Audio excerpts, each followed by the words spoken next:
Astaghfirullah.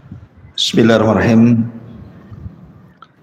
Assalamualaikum warahmatullahi wabarakatuh. Bihamdillahi wassalatu wassalamu ala rasulillah wa ala alihi wa sahbihi wa mawalah wa la hawla wa la quwata illa billahi wa ba'du. Alhamdulillah, di malam hari ini kita bisa duduk kembali untuk bertalabul ilmi, melanjutkan sirah Mustafa Rasulina Muhammad sallallahu alaihi wasallam. Dan malam ini kita akan membahas tentang ida'ul musyrikina lin Nabi sallallahu alaihi wasallam. Bagaimana orang-orang musyrik senantiasa menghalang-halangi dan menyakiti Rasul dan juga dakwah Nabi sallallahu alaihi wa ala alihi wasallam. Pembahasan ini sangat bagus sekali karena memang bertepatan dengan banyaknya isu-isu kekinian yang marak di tengah-tengah masyarakat tentang pelecehan, penghinaan dan merendahkan Rasulullah sallallahu alaihi wa ala alihi wasallam. Dengan mengetahui kesabaran Rasul saat mendapatkan tantangan dakwah dari orang-orang musyrik, harusnya seorang muslim itu bersyukur bahwa agama Islam sampai kepada kita ini bukan persoalan mudah, tetapi ini jerih payah Rasul dengan kesabarannya, ketabahannya, darah dan juga waktunya. Kalau bukan itu semua, tentu Islam tidak sampai kepada kita. Tapi kenapa kemudian setelah 14 abad berlalu kemudian sampai kepada kita, muncul pula kemudian orang-orang yang tidak menghargai jerih payah Rasul, sehingga di antara mereka berani kemudian melecehkan kehormatan Rasul, membenci Rasul, menghina Rasul, dan lebih mengherankan lagi para pelakunya bukan orang-orang di luar daripada Islam, tapi justru para pelakunya adalah orang-orang Islam sendiri. Dan tidak sedikit kemudian ada komentar-komentar dukungan-dukungan walaupun dari minoritas, tetapi ini menunjukkan bahwa kecintaan kepada Rasul sudah mulai luntur. Itu karena tidak menghafal sejarah. Kalau seandainya orang itu paham bagaimana sejarah Nabi sallallahu alaihi wasallam saat berdakwah di kala itu kepada orang-orang musyrik Arab secara khusus dan juga orang-orang kafir secara umum di zamannya, mendapatkan tantangan berat seperti itu, kemudian kita renungkan hari ini, saya kira kalau betul-betul kita mempelajari sejarah Rasul, tidak ada orang yang berani menghina Nabi. Ma'asyiral muslimin yang dimuliakan Allah subhanahu wa ta'ala, Abdullah ibn Mas'ud radhiyallahu anhuma, beliau mengatakan, kana awal man azhara al-islami sab'atun. Orang yang mula-mula menampakkan Islam di zamannya, maksudnya di permulaan munculnya Islam itu 7 orang. 7 orang ini betul-betul merasakan bagaimana tantangan dakwah yang luar biasa yang tidak pernah kita bayangkan. Kata Abdullah bin Mas'ud radhiyallahu anhu, yang pertama Rasulullah sallallahu alaihi wasallam, yang kedua Abu Bakr, yang ketiga Ammar ibn Yasir, yang keempat ibunya Sumayyah, yang kelima Suhaib, kemudian Bilal, dan juga Al-Miqdad ibn Aswad radhiyallahu anhu. Adapun Nabi sallallahu alaihi wasallam ketika disakiti oleh kaumnya, maka ada paman-paman yang masih melindungi Nabi sallallahu alaihi wasallam. Adapun Abu Bakar Siddiq radhiyallahu anhu sama, kabilahnya masih melindunginya. Tapi selain kedua manusia ini, tidak ada yang melindungi kecuali hanya kesabarannya. Seperti Bilal, Suhaib, Miqdad, bahkan keluarga Ammar ibn Yasir, kedua orang tuanya mati syahid dibunuh Abu Jahal. Ma'asyiral muslimin yang dimuliakan Allah Azza wa Jalla, ada titik-titik poin Nabi sallallahu alaihi wasallam pernah merasakan penderitaan dakwah itu luar biasa.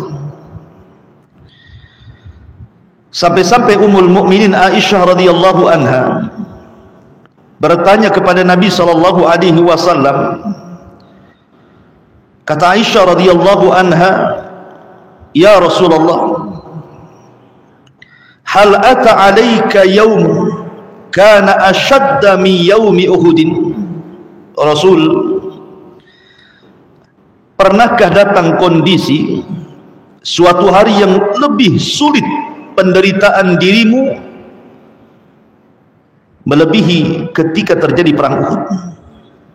Karena perang Uhud ini Nabi SAW terperangkap dalam perangkap orang-orang musyrik sehingga hampir mati, bahkan dikabarkan kematiannya walaupun berita itu hoax. Maka Nabi SAW menceritakan, "Betul wahai Aisyah, dulu aku pernah mengalami dakwah yang paling sulit dalam kehidupanku." Kemudian Nabi SAW menceritakan ketika dia ditekan oleh 18 kabilah Quraisy. Dia tidak boleh lagi mengucapkan sesuatu melainkan akan disakitinya.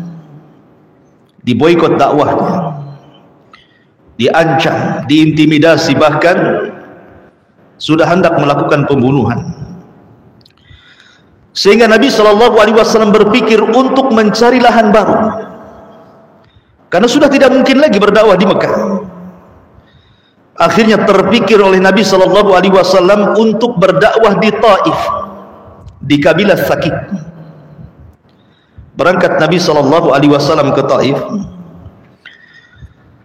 Rupanya apa yang dikehendaki Rasul berbeda dengan apa yang dikehendaki Allah.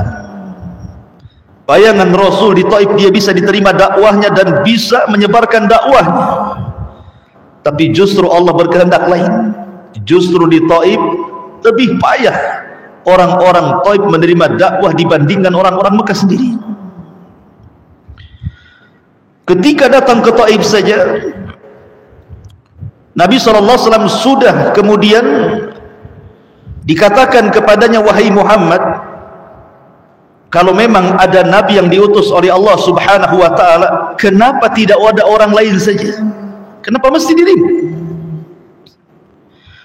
Kemudian yang lain mengatakan, "Ya Muhammad, sekalipun engkau mengemis kepada kami sampai engkau bergelantungan di kiswah Ka'bah, kami tidak mungkin mengikutimu." Yang lain mengatakan, "Ya Muhammad, seandainya engkau memang seorang Nabi, maka tidak mesti kau datang kemari. Sungguh Nabi itu derajatnya sangat tinggi, tidak perlu kau datang kemari, kau utus orang lain saja. Tetapi kalau engkau bukan seorang nabi tetapi seorang pendusta, maka jelas-jelas kami tidak akan mengikuti kamu. Ketika suasana sudah tidak mungkin lagi untuk berdakwah di Taif, karena kondisinya memang sudah ada penolakan dari awal datang Rasul, Nabi SAW hanya meminta kepada mereka, kalau begitu ya sudah, kalau kalian tidak menerima dakwahku, biarkan aku pergi. Tetapi orang Taif tidak membiarkan Rasul pergi. Bahkan mereka kemudian mengutus utusan untuk memberitahu orang-orang Quraisy bahwa orang yang dimusuhi orang Quraisy itu berada di Taif. Maksudnya orang-orang Taif biar Nabi SAW mendapatkan penekanan baik dari orang-orang Taif ataupun diutusnya pasukan dari Quraisy kemudian datang ke Taif dan menyakiti Rasul. Akhirnya kemudian Nabi SAW pun keluar dengan Taif dalam kondisi diserang. Mulai anak-anak kecil melempari Rasul dengan batu, perempuan semua keluar mencaci maki Nabi, yang laki-lakinya juga terus mengejar Rasul sampai Zaid ibn Harithah yang ketika itu menjadi pengawal Rasul dan budaknya Rasul berusaha menjadi tameng di belakang Rasul sehingga batu-batu mengenai badannya. Tetapi Nabi pun tidak luput daripada serangan batu-batu itu sehingga Rasul pun berdarah-darah badannya. Ketika dalam kondisi seperti itu, Nabi SAW berdoa. Kata Nabi SAW, Allahumma ilaika ashku dha'fa quwwati wa qillati hilati wa hawani 'alan nas. Ya Allah, aku mengadukan kelemahanku kepadamu, kekurangan daya upayaku di hadapan manusia. Ya Arhamar Rahimin, wahai Tuhan yang maha pengasih dari seluruh hamba-hamba Allah pengasih. Anta Rabbul Mustada'afin wa anta Rabbi. Engkau adalah Tuhan orang-orang yang lemah dan engkau adalah pelindungku. Ila man takiluni, kepada siapa lagi aku hendak menyandarkan nasibku. Ila ba'idin yatajahhamuni aw ila aduwin malaktahu amri, kepada orang yang jauh yang berwajah muram kepadaku atau kepada musuh yang akan menguasai diriku. Lihat bagaimana Nabi SAW tidak pernah berdoa seperti ini, karena memang kondisinya sangat genting. Dia tidak bisa masuk Mekah karena 18 kabilah Mekah sudah mengusirnya. Dia tidak mungkin balik lagi ke Taif karena orang-orang Taif sudah menyerangnya. Dalam kondisi seperti ini Nabi SAW hanya bisa memasrahkan urusan kepada Allah Subhanahu wa Ta'ala. Tapi luar biasanya Rasul ini qudwah namanya, yang harus kita contoh. Nabi SAW tidak pernah mengeluh dalam kondisi seperti ini, tidak pernah mengeluh. Dia tidak mengatakan kepada Allah Subhanahu wa Ta'ala, ya Rabb, bukankah aku nabi? Di mana pertolongan? Ya Rabb, bukankah aku nabi? Kenapa kau biarkan aku diserang seperti ini? Ya Rabb, bukankah aku nabimu? Kenapa orang-orang menolak diriku? Sampai kapan begini? Tidak, Rasul tidak pernah mengeluh seperti itu. Itulah bedanya Rasul dengan kita. Kalau kita ini ditimpa musibah saja, terkadang musibah itu menjadi bahan keluhan kita kepada Allah Subhanahu wa Ta'ala. Bahkan musibah itu dianggap azab dari Allah kepadanya. Ketika usahanya gulung tikar, dia mengatakan, ya Rabb, kenapa saya yang gulung tikar? Kenapa enggak orang lain saja?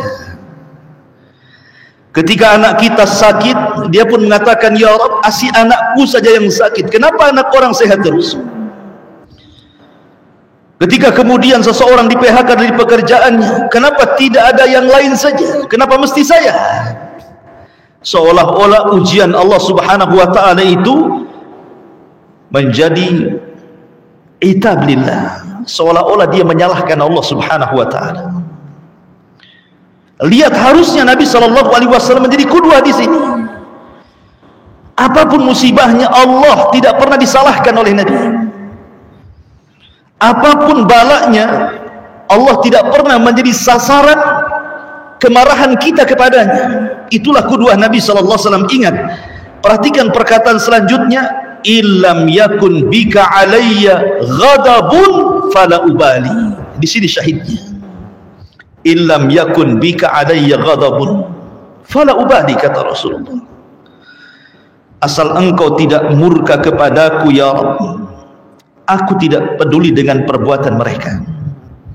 Lihat, selama engkau tidak murka kepadaku, selama engkau tidak marah kepadaku, mereka mau mengatakan apa tentangku? Mau mengatakan orang gila, tukang sihir, perangkai syair, pemecah belah.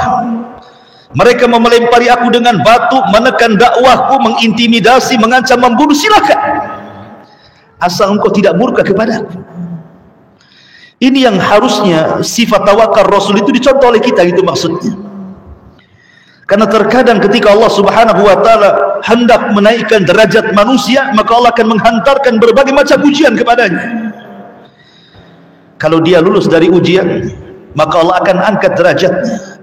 Tapi kalau dia menjadikan ujian itu sebuah bahan mencela Allah Subhanahu wa ta'ala dan menyalahkannya, berarti anda selamanya tidak akan naik pangkat dan derajat di hadapan Allah Subhanahu wa ta'ala. Illam yakun bika alayya sakhatun aw ghadabun fala ubali walakin afiyataka hiya awsa'uli.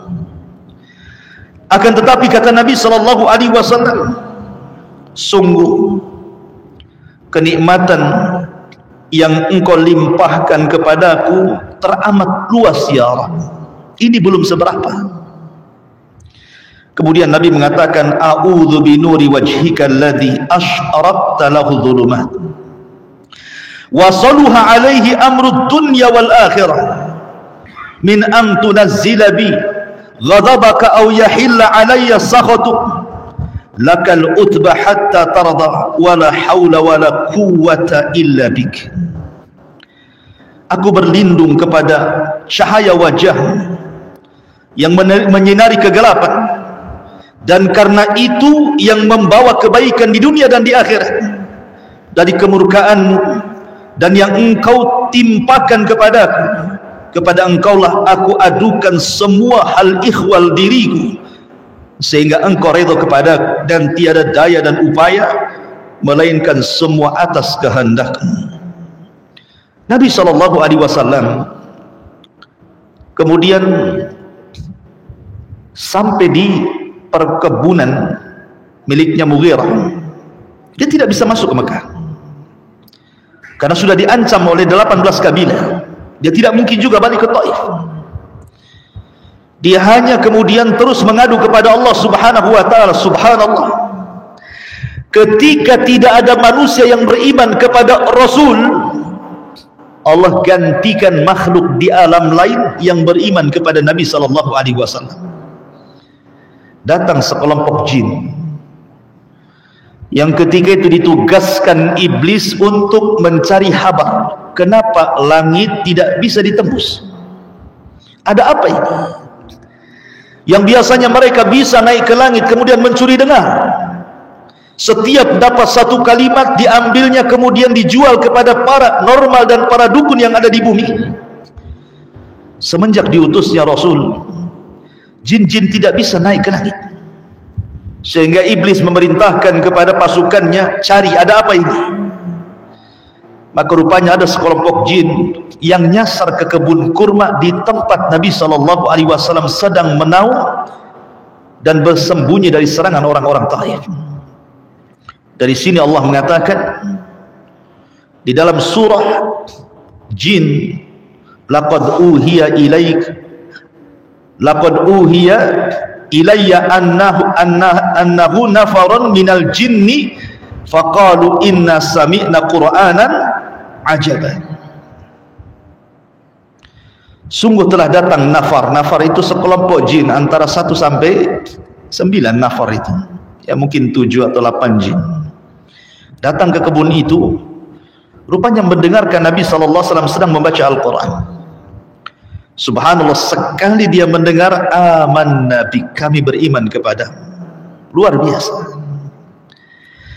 Ma'asyiral muslimin yang dimuliakan Allah Subhanahu wa ta'ala, sebenarnya dari satu kisah ini saja, kalau orang bisa merenungkan bagaimana dakwah Nabi SAW yang begitu sulit, untuk siapa ini kalau bukan untuk kita? Ketika Nabi SAW harus rela kemudian diancam dalam dakwahnya, tidak lain dan bukan karena kasih sayang Rasul kepada kita. Bahkan kasih sayang Nabi SAW tidak bisa dibayangkan kepada umatnya. Ketika seluruh para Nabi diberikan doa yang mustajab, semua para Nabi berdoa di dunia untuk umatnya. Nuh ketika mendapatkan ancaman yang hampir merenggut nyawanya, karena kaumnya sudah mulai berani untuk menyerang Nuh, sehingga dia mengatakan, Rabbi inni maglubun fantasir, ya Rabb, aku hampir dikalahkan oleh kaumku, tolong aku. Maka Nuh alaihi salatu wasallam berdoa kepada Allah akan kehancuran kepada kaumnya, padahal doa itu adalah doa yang sangat mustajab. Setiap para nabi diberikan doa mustajab, tapi Nuh kemudian dikeluarkan doa itu untuk mendoakan kehancuran kaumnya. Akhirnya Allah ijabah, Allah kirim tufan dan Allah lantakkan seluruh kaum Nuh, dan tidak ada yang selamat kecuali yang naik ke perahunya saja. Nabi Saleh, Nabi Lut, Ibrahim, Musa, Isa, dan seluruh para nabi, mereka sudah mengeluarkan doa-doa pamungkasnya, dan semua sudah diijabah Allah Subhanahu wa ta'ala, kecuali Nabi. Dia tidak mau mengeluarkan doa itu. Ketika datang kemudian malaikat Jibril dan 2 malaikat bukit yang membentang kota Mekah, menawarkan kepada Nabi SAW dan mengatakan, ya Muhammad, perintahkan saja 2 malaikat yang di samping kiri kananku ini, kata Jibril, agar keduanya melemparkan bukit Mekah itu ke orang-orang Taif. Sampai-sampai dikatakan, in syi'ta utbaqut alaihimul akhbasyaini, kalau engkau mau, aku akan suruh 2 malaikat ini menimpakan 2 bukit besar yang mengelilingi Mekah itu. Bayangkan, itu cukup menghancurkan Taif itu. Kalau engkau mau wahai Muhammad, perintahkan saja. Tapi Nabi SAW tidak mau mengeluarkan doa kehancuran. Rasul hanya mengatakan, bal arju an yukhrijallahu min aslabihim man ya'budullaha wahdahu la syarikalah. Kata Nabi SAW, tidak, aku hanya menginginkan agar Allah memunculkan dari tulang-tulang rusuk mereka, orang-orang Taif itu, orang-orang yang kelak menyembah Allah semata dan tidak menyekutukan Allah sama sekali. Artinya, nggak apa-apa, generasi sekarang mereka memusuhiku, tidak ada masalah. Tetapi kalau seandainya kau hancurkan mereka sehingga tidak ada generasi, maka tidak ada lagi manusia akan menyembahmu di Taif. Biarkan saja mereka hidup, ya Rabb. Mereka melakukan seperti itu karena mereka tidak tahu aku. Makanya Rasul mengatakan, Allahumma hdi biqaumin fa innahum la ya'lamun. Ya Allah, berikan hidayah saja kepada mereka itu, karena mereka tidak tahu masalahnya. Aku ini seorang nabi dan rasul. Kalau mereka tahu aku seorang nabi dan rasul, tidak mungkinlah mereka melempari batu. Tetapi aku hanya mengharap, kata Rasul, sekalipun mereka sekarang tidak beriman kepadaku, boleh jadi nanti anak turunan mereka ya Rabb akan ada orang-orang yang mentauhidkan dirimu dan tidak menyekutukan engkau dengan siapapun. Inilah bentuk kesabaran yang diajarkan Rasul. Sabar di dalam berdakwah namanya. Ya. Karena dalam berdakwah itu menyangkut 3 kesabaran. Sabar dalam melaksanakan ketaatan, sabar dalam menjauhi kemaksiatan kepada Allah, dan sabar akan qada dan qadar Allah Subhanahu wa taala. Dan itu akan dialami setiap dai. Dan 3 kesabaran ini harus ada. Kalau tidak akan berhasil kita ini berdakwah. Ma'asyiral muslimin yang dimuliakan Allah Subhanahu wa taala. Kemudian gambaran yang lain, dahulu ada orang yang bernama An-Nadhr ibnul Harith. An-Nadhru ibnu Al-Harith. Diceritakan oleh Imam Ibn Hisham rahimahullahu ta'ala dalam sirahnya, suatu ketika Nabi SAW sedang duduk di permulaan dakwahnya. Belum banyak sahabat yang mengikuti, masih sedikit gitu ya, karena di permulaan dakwah masalahnya. Kemudian Nabi SAW berusaha untuk mengajak manusia ke dalam tauhid dengan cara membacakan Al-Quran di majlis tersebut. Kemudian mengingatkan orang-orang Quraisy tentang nasib umat-umat dahulu yang menentang nabinya. Bagaimana umat-umat dulu itu dihancurkan gara-gara menentang nabinya. Lihat kaum Ad, bagaimana Allah binasakan ketika mereka menentang Hud alaihi salam. Lihat kaum Samud, bagaimana Allah binasakan ketika mereka menentang Nabi Allah Saleh. Lihat kaum Nuh, dan begitu seterusnya. Rasul mengingatkan, ingat, hati-hati, umat-umat terdahulu dihancurkan gara-gara mereka menentang Nabi. Tiba-tiba An-Nadhr ibnul Harith ini datang kepada Nabi SAW dan mengatakan, ya Muhammad, aku ini seorang peniaga. Aku biasa datang ke Persia, ke Romawi, ke Mesir, ke negara-negara. Aku tahu cerita-cerita. Sesungguhnya yang kau sampaikan itu adalah asatirul awalin. Itu dongeng-dongeng, hayalan-hayalan yang diada-adakan dirimu. Enggak ada itu, katanya. Maka Allah Subhanahu wa taala turunkan ayat, wa qala alladziina kafaru in hadza illa ifqun iftarahu wa aanahu alaihi qaumun akharun faqad ja'u zulman wa zura wa qalu asatirul awwalin iqtatabaha fahiya tumla alaihi bukratan wa asila qul anzalahu alladhi ya'lamu sirra fis samawati wal ardi innahu kana ghafurar rahima. Dan orang-orang kafir berkata, Al-Quran ini tidak lain hanya kebohongan-kebohongan yang diada-adakan Muhammad saja, dan dibantu orang-orang lain supaya yakin bahwa itu sebuah ajaran. Sungguh mereka telah berbuat zalim dan dusta dengan kedustaan yang besar, dan mereka berkata itu hanya dongeng-dongeng orang-orang terdahulu yang diminta agar dituliskan lalu dibacakan dongeng-dongeng itu kepadanya setiap pagi dan petang. Ma'asyiral muslimin yang dimuliakan Allah Subhanahu wa taala, lihat, kalau seandainya antum berdakwah, membacakan Al-Quran, membacakan hadis-hadis Nabi SAW, tiba-tiba kemudian datang orang dan mengatakan, kamu ini ngomong apa? Kamu ini sedang berdongeng ya? Itu tidak ada itu. Kamu hanya meracuni otak manusia dengan ajaran sesat. Dan antum sedang berdakwah di hadapan orang, tiba-tiba ada orang ngomong begitu.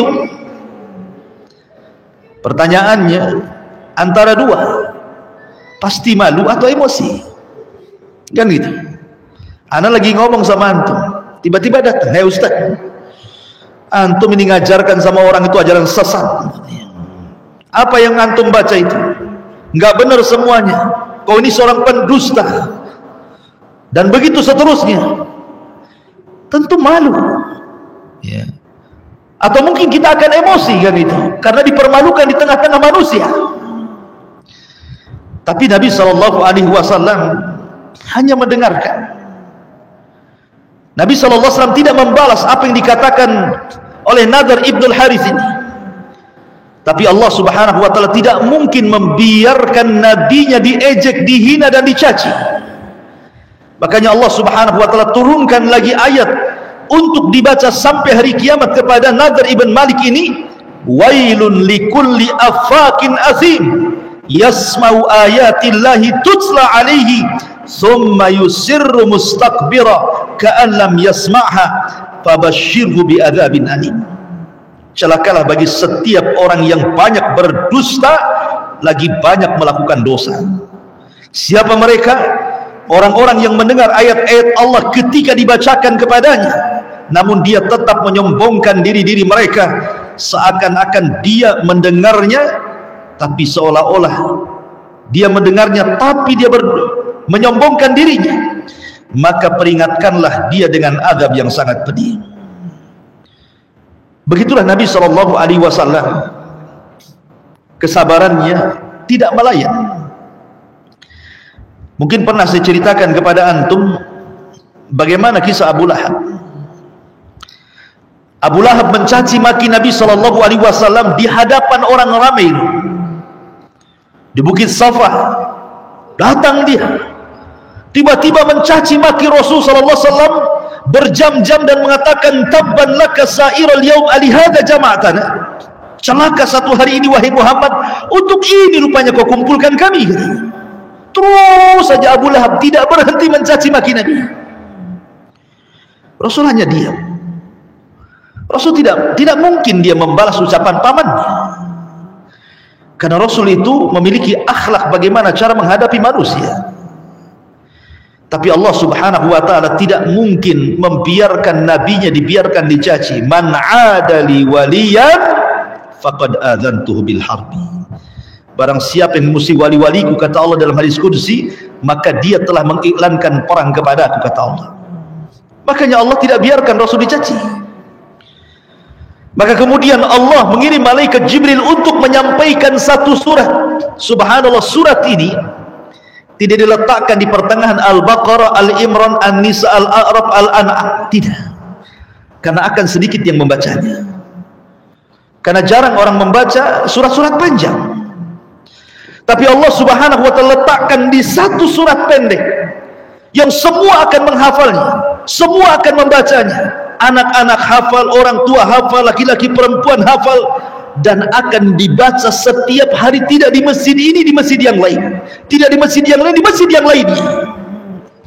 Surat yang sangat pendek dan mudah dihafal. Tabbat yada abi lahabi wa tab ma aghna anhu maluhu wa ma kasab sayasla naran dzata lahab wa imra'atu hammalatal hatab fi jidha hablum min masad. Lihat bagaimana Allah mengatakan, celaka kedua tangan Abi Lahab, dan pasti celaka, dan dia pasti dan dipastikan masuk ke neraka yang menyala-nyala apinya. Dan ini akan dibacanya sampai hari ini sebagai balasan bahwa siapapun yang menghina Rasul lambat laun akan ada iqab dari Allah Azza wa Jalla. Ma'asyiral muslimin yang dimuliakan Allah Azza wa Jalla, sebenarnya fenomena yang terjadi hari ini bukan perkara aneh. Dulu kita dihebohkan dengan adanya karikatur. Dulu sebelum muncul karikatur penghinaan kepada Nabi SAW, dulu saya masih kecil, di rumah-rumah di kampung itu ada gambar buruk. Gambar buruk ini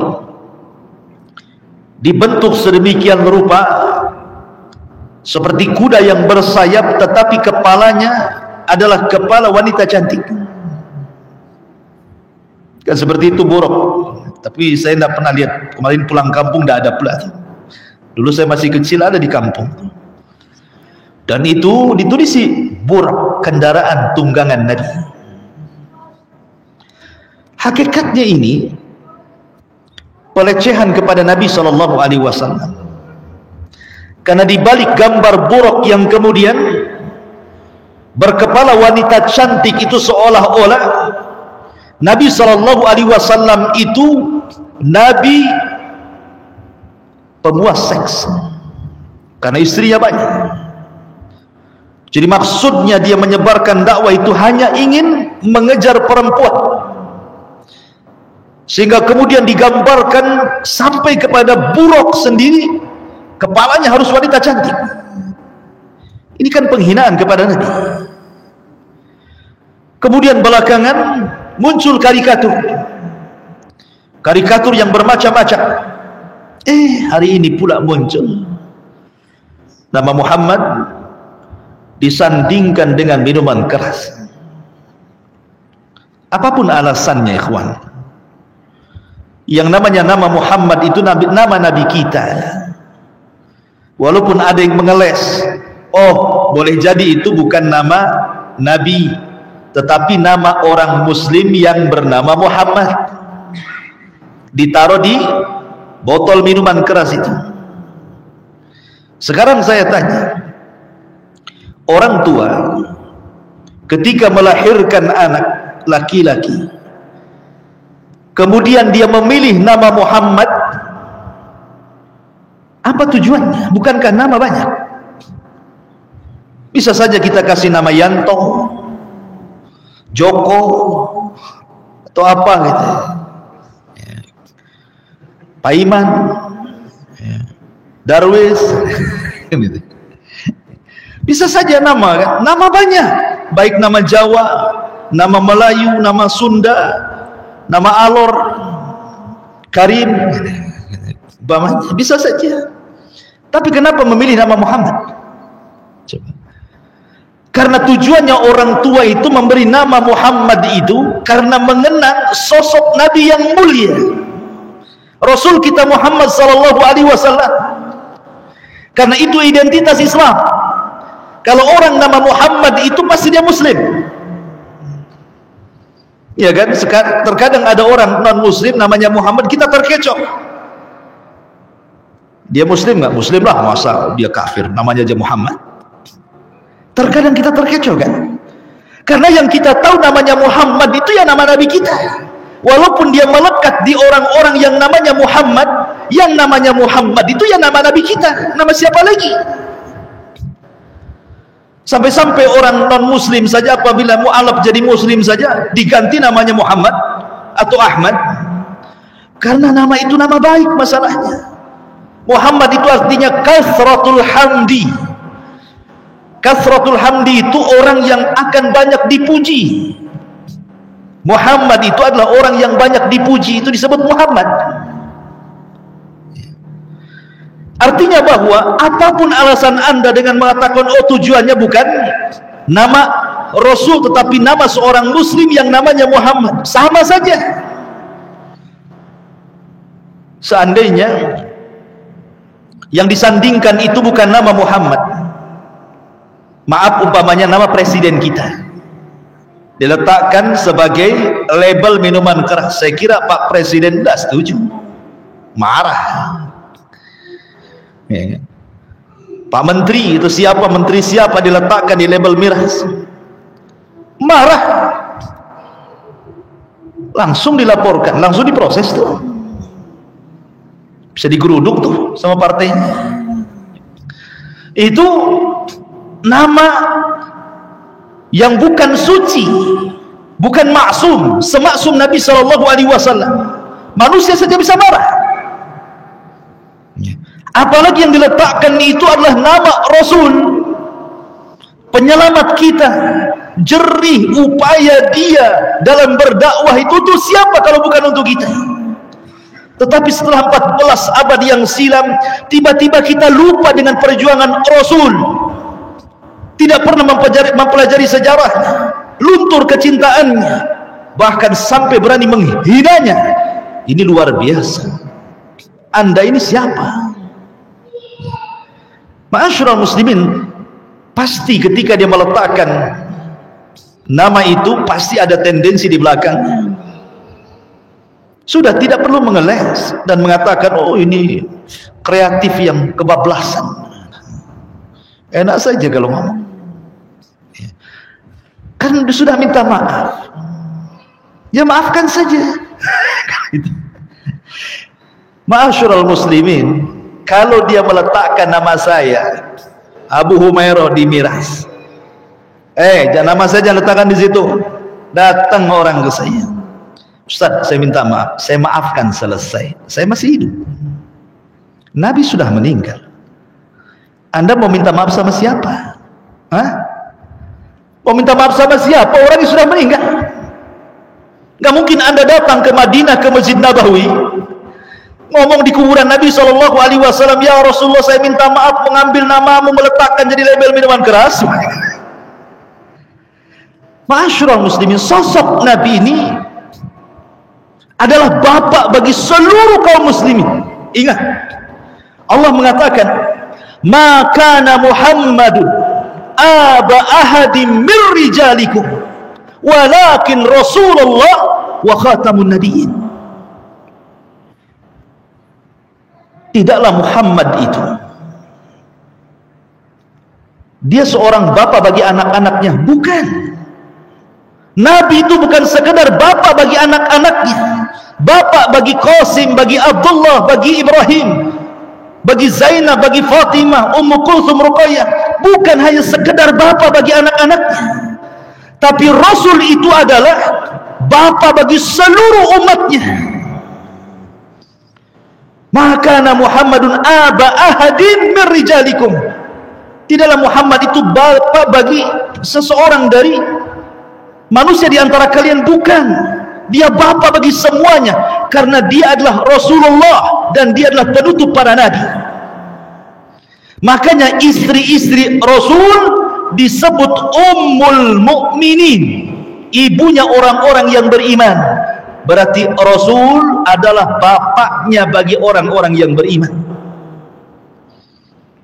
Ketika Anda meminta maaf, bukan hanya sekedar minta maaf kepada pemerintah, nggak ada urusan pemerintah.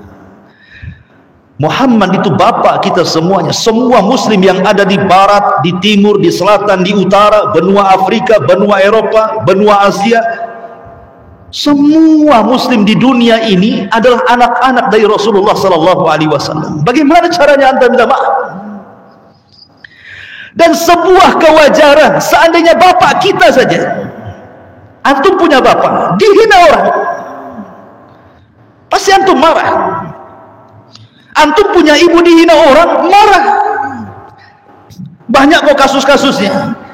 Ada orang itu mungkin sholatnya kurang, puasanya juga kurang, maksiatnya banyak, tapi kalau orang tua dihina, nggak terima dia. Sampai ada orang membunuh gara-gara menghina orang tuanya. Itu bapak kita tuh. Nabi SAW lebih daripada bapak kita, karena Nabi SAW mengatakan, la yu'minu ahadukum hatta akuna, kata Rasul, ahabba ilaihi min walidihi wa walidihi wan nasi ajma'in. Tidak sempurna iman seseorang sampai aku, kata Rasulullah, lebih kalian cintai dibandingkan anak kalian, dibandingkan orang tua kalian, dibandingkan manusia seluruhnya yang kalian cintai. Lihat, Rasul melebihi orang tua kita. Kalau bapak kita dicela saja kita marah, apalagi orang yang kecintaannya harus dilebihkan dibandingkan anak, orang tua, dan seluruh manusia satu dunia. Jelas marah, kawan. Kapan lagi kita marah? Marah itu memang dilarang. Tetapi kalau marahnya karena Allah Subhanahu wa taala, al-hubbu lillah wal bughdu fillah, cinta karena Allah, marah karena Allah, itu bagian daripada iman, ikhwan. Itu bagian daripada iman.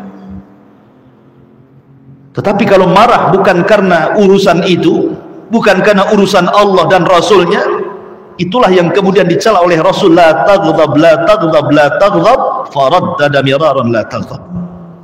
Jangan marah, jangan marah, jangan marah, dan jangan marah.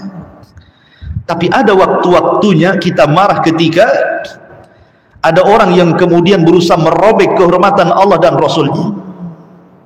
Maka kita wajar kalau kita marah dan emosi. Dengan cara apa? Kita kutuk. Perbuatan ini tidak benar. Perbuatan ini adalah perbuatan laknat. Karena Allah yang mengatakan, innal ladzina yu'dzuna Allah war rasul la'anahumullahu fid dunya wal akhirah. Orang-orang yang menyakiti Allah dan Rasulnya, mereka dilaknat di dunia dan akhirat. Makanya kita boleh melaknatnya, karena mereka orang-orang yang dilaknat Allah subhanahu wa ta'ala. Di dunia mereka dilaknat, di akhirat juga mereka dilaknat. Tapi sekali lagi tentu dengan cara-cara yang ilmiah.